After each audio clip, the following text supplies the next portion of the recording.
Okay, so I think these are the right slides. Hello, I'm Jian from AI Singapore.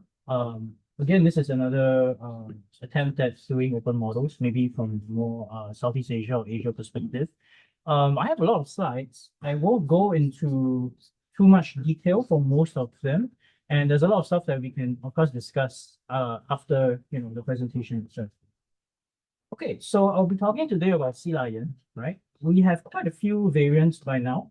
And we'll get into that. But before that, maybe I'll explain a little bit about what AI Singapore is. We've actually been around for quite a few years now, 8 years or so. And of course, that was pre-ChatGPT, right? But the mission has stayed the same, right? We want to build national capabilities and regional capabilities. We want to create social and economic impacts, grow talent, accelerate the AI ecosystem, and so on, right? And we have quite a few pillars in AI Singapore now. The one that is in charge of the Sea Lion and SEA-HELM projects are from AI products, and that's where I'm from as well, right? So, I won't go through too much of the next few slides because I know everybody here knows this, but it's it started the Sea Lion project started because we didn't see that this gap was being addressed, right? There is this diversity challenge, right? And at the time, ChatGPT seemed to solve, quote unquote, a lot of language related issues. And I guess the gap is closing, right? But there's still a lot of there's still a lot that remains to be done on the fronts of like multiculturalism, safety, and so on, right? So it's still very relevant. And of course, if you don't do all of that correctly, then you're gonna have disconnect with cultural diversity, risk of exclusion, and so on. These are really real problems, right? So the bias part, we think of it in a few different ways, and we want to tackle the different types of biases. I guess the most important one for the people, or the most interesting one for the people here, would be the data bias and the algorithmic biases, right? So happy to talk about that a little bit more later as well.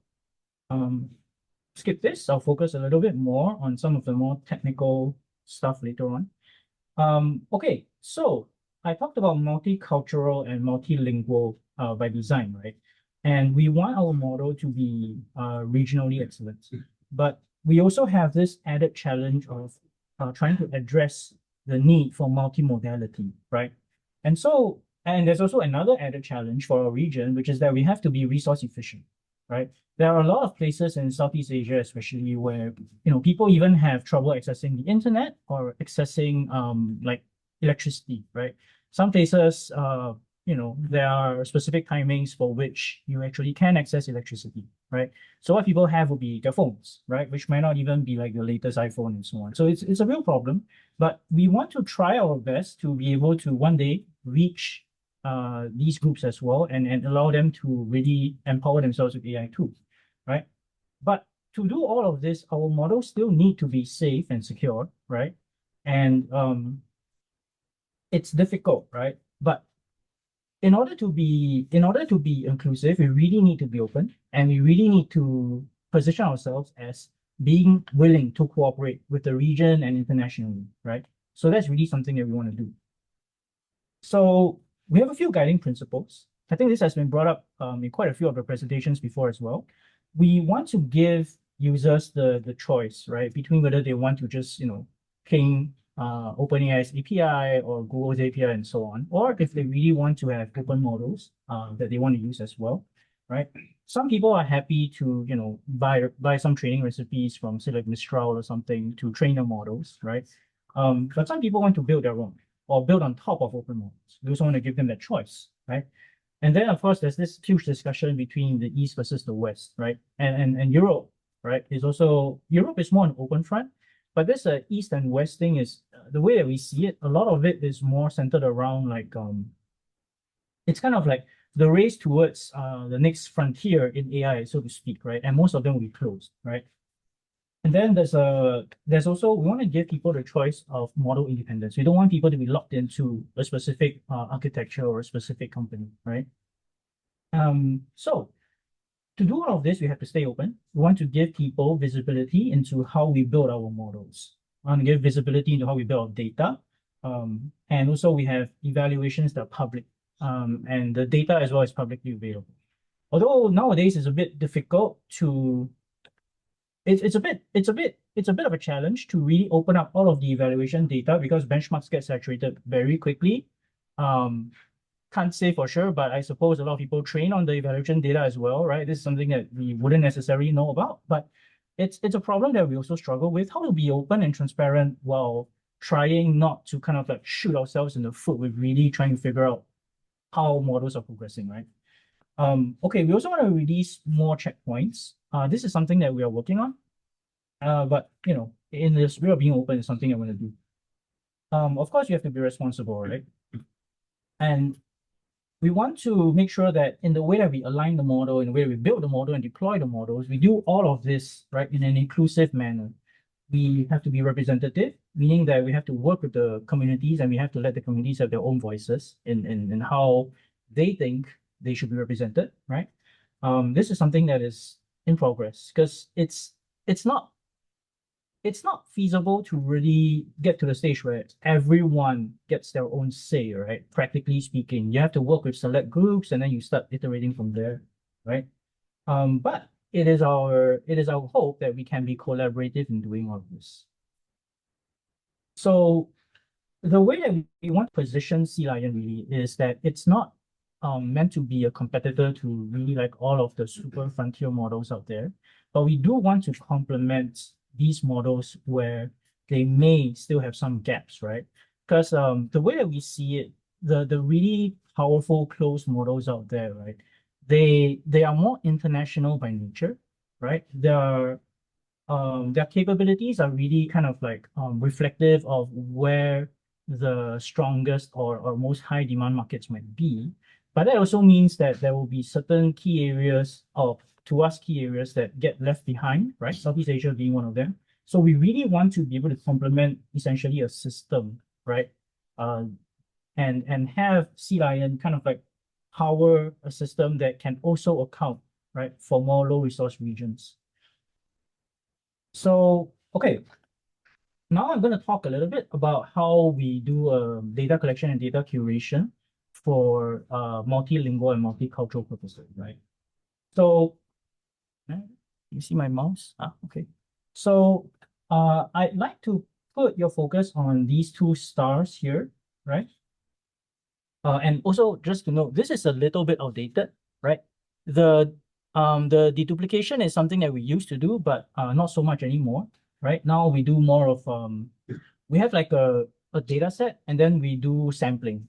You know, the OMO team talked about this just now. So we do random sampling based on like a proportion that we determine beforehand, and we have different data mixes, right? Okay, so I'll talk about quality signals first, right? So these quality signals really are specific to each of the languages that we want to target, right? We're targeting the major languages in Southeast Asia. So Indonesian, Vietnamese, Thai will be relatively more high resource, but we also look at other languages like Tamil, Burmese, Khmer, Lao, right? Filipino. So those are more low resource, but we also recognize that there are many different scripts and different morphological patterns. So we cannot really have a one size fits all kind of quality signaling. So that's something that we took a lot of time to figure out.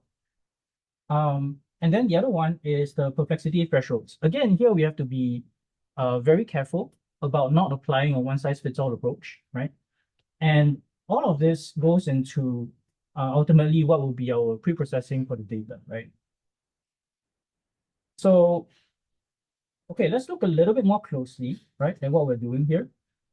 In order to get the quality signal, we really need to be able to develop, right, specific algorithms, right? We try to run some evaluations on like a lower token budget, but how good these are, we don't really know yet. I think we need to do quite a few more experiments, but these would be very expensive, right? As Hector pointed out in the previous presentation. Here it's a very basic UI. So this is what our annotators see when they're trying to do the quality signal, when they're trying to determine the quality signal, right? You'll see that they can filter certain along a few axes, right? So for example, you can look at the token count of the document. You can look at how much the repetition ratios and so on, right? So all of these toggles allow the annotators to see like, okay, if I move some of these around, what happens? And then what gets retained and what gets discarded. This one is a bit tricky. I will say that discarded doesn't always mean that it's bad. It can mean that the data is actually more conversational or more informal in nature, right? Because this depends on the way that the language detection is set up. So, for example, in Indonesian, right, you have formal Indonesian and informal Indonesian, and in Tamil you have the same thing.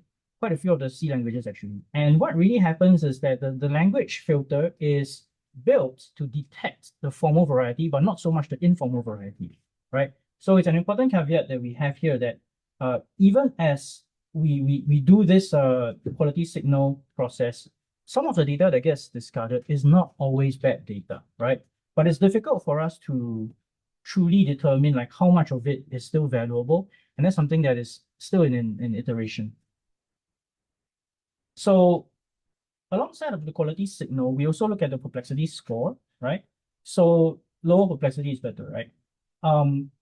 We have three general categories, right? Head, middle, tail, kind of you can think of it as corresponding to high quality, medium quality, low quality.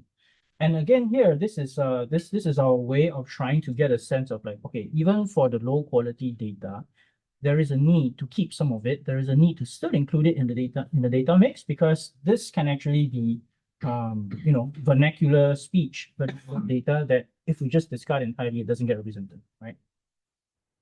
So if you look at the small graph down here, right, you get a nice distribution of complexity, and then based on that, we also use that to help us to inform some of our data mixes. We want to be as open as we can, right, in building our models. So very happy to say that it took a while, but we submitted our Sea Lion V3 paper to AACL last year. And I'm also very proud of the team for getting the Best Resource Award based on this paper. And we hope to be able to do more of this as we go on. But resource time constraint is a real thing, right? So while we want to write more papers, it's really difficult, right? We have a small team, so do bear with us if we aren't always as timely with some of our publications. Okay, so some of the more important things to look at here, right? I hope you can read what's written here, but I'll read it out for you as well. So we found that Llama Sea Lion, right, is a stronger starting point for post-training as compared to Llama 3.18b, right? So when thinking about which base model to use for post-training, we were looking at our SEA-HELM results, and we figured, okay, looks like generally speaking, we built in a little bit more multilingual capabilities into our Llama Sea Lion. So let's start from there for the post-training, right? And maybe not surprisingly, we see a lot of catastrophic forgetting, right, of Llama's instruct capabilities when we do continue pre-training, right? But this is to be expected. How exactly do we measure what is being forgotten and whether that's valuable or not is something that we're still trying to figure out. It's not easy. Okay. Here is kind of like a flow chart of how we did the post-training pipeline for the Llama and Gemma variants of V3, right? You'll see that for Llama, there is an additional merging of checkpoints, right? So we merged in Llama 3.3 as well, right? Even though the base model is Llama 3.1 at the time. And we had to do quite a bit of merging at the time because we needed to try and balance out some of the things that some of the capabilities that the model had lost in the pre-training and in the post-training as well. And then, of course, along the way, we also do a lot of evaluations, right? And this actually adds to the difficulty of trying to really report exactly what was done, because a lot of evaluations are done at intermediate checkpoints. And yeah, in order to have a fast enough turnaround time, right, for doing all of this, which already takes a lot of manual effort in that sense, it's really difficult to keep track of everything, so to speak, which we understand is a problem for reproducibility, but we're still trying to wrap our heads around how to do this better. So I mentioned SEA-HELM, right? So SEA-HELM is built in partnership with Stanford HELM team. So it's the Southeast Asian Holistic Evaluation of Language Models, right? Based on the original, well, inspired by the original HELM, but different in the sense that a lot of the tasks that are in HELM are actually not available in other languages. So what we did was we collated across a few languages at first. We collated a bunch of tasks from like natural language reasoning, natural language generation, natural language inference, and so on. And then we also created some of our own. And this is still something that we are tweaking and we're trying to improve on in terms of language coverage, in terms of task coverage, right? But what we have here is all publicly available as well. There's a leaderboard. You can also get the data sets and run the evaluations on Hugging Face now. So what tasks do we have then? We have instruction following, multi-turn chat, linguistic diagnostics, toxicity detection, summarization, quite a lot more. So this screenshot is actually a little bit outdated, but it's kind of, at this point, we have a lot of different variants, right? It's very difficult to capture everything. So I invite you to take a look for yourselves, right? So I mentioned multimodality just now, and this is important for us because we want our models to have real world applications, right? So the multimodality part is something that we see a lot of people who use our models, they keep asking for it, right? So we're really trying to focus a little bit more on this if we can, right? And then of course, long context is important, but other things like function calling, tool calling, and language coverage, right? These are also things that we're trying to address as we have more and more improved versions of SEA-HELM, right? Very happy to say that we last week we released a better SEA-LION, and we also released a 4B version of Gemma SEA-LION, right? So this was only post-training, but we're very happy to see that actually even with just post-training, we seem to be getting a little bit of modest gains in multilingual capabilities, right? And also we experimented with trying to impart a little bit of tool calling capabilities into Apertus. So we're really looking forward to 1.5 and 2, right? Where we can try and explore a lot more of those capabilities, right? With the Gemma variant, because it is a vision language model, we also looked at some of the specific, or I should say some more specific types of visual casting. It's a little bit small. I can read out to you. So we have we looked at Thai, Mandarin, and English, right? But we haven't developed a lot of these in detail yet. We are using off-the-shelf benchmarks for now, mostly in comparison to SEA-HELM, where we did a lot of translation, localization, validation with our native speakers, right? But moving forward, I think we really have to start thinking about how to design these. So happy to also collaborate on that. A lot of the work that we do is really contingent on the funding that we have, right? So how to get more funding, especially from the government? The government needs to see some kind of value proposition of SEA-LION, right? I think this is something that we can agree on. Like ultimately, we have to be able to show that Gen AI is useful. Everybody agrees that it is part of digital infrastructure, but this really is the time people are starting to figure out like, well, how do we use AI, right? So we're really trying to work on this part as well, right? And we have a few success stories, very modest ones, right? We have like one of the largest tech companies in Indonesia. We worked with them to develop like a more specialized version of SEA-LION, Sahabat AI. And we also have some use cases that are based in Singapore companies or based in some other non-profits, right?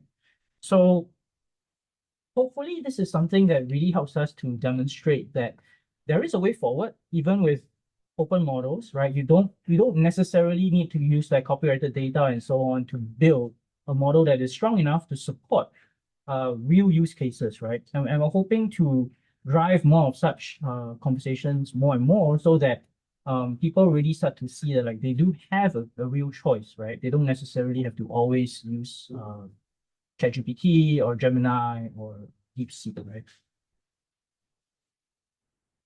Okay, so this is just a quick timeline, right, of what we've been doing. So we started with a pre-training from scratch model, but we realized that there's not enough data. So then that's why we started doing continued pre-training, right? Or you know, the mid-training portion.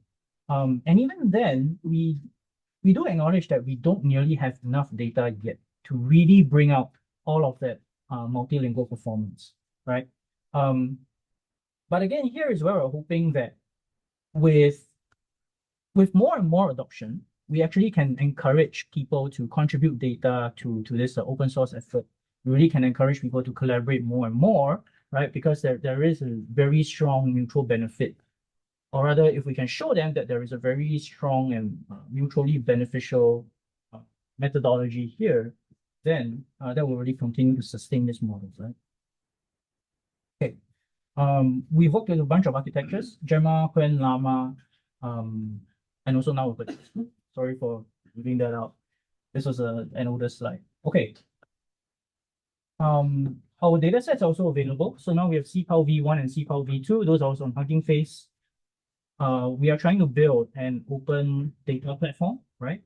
Now Project Aquarium is on v2. This one. Okay, yeah. To encourage people to use the models, we have these QR codes. You know, this is more for the user side of things. Okay, I will stop here. Thank you.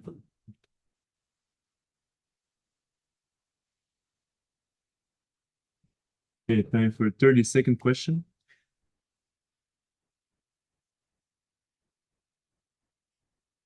Any takers? Yes. Low resource languages, did you consider like synthetic approaches for generating data? Yes. Definitely. So for post-training, it's a lot easier to have enough, quote unquote, enough data for to bring out like that high quality nature of the data, right? Because there's going to be a lot of repetition. There's going to be a lot of you know, models have their own biases, right? So whichever model it is that you use, you have to do a lot of filtering to make sure that the quality of the data is still there. So for pre-training, it's hard to get that bulk of data, so to speak. That's also part of the reason why with the more recent releases, we're trying to focus more on the post-training side first. We want to figure out like if we're trying to augment what we're doing with synthetic data, how far can we push this, right? So in short, yes, we can, but also there is a limit, right? Because if it's low resource, that means that the kind of data that you can generate using models that are out there is not that great either. Yeah. Awesome. Let's thank the speaker again. Thank you.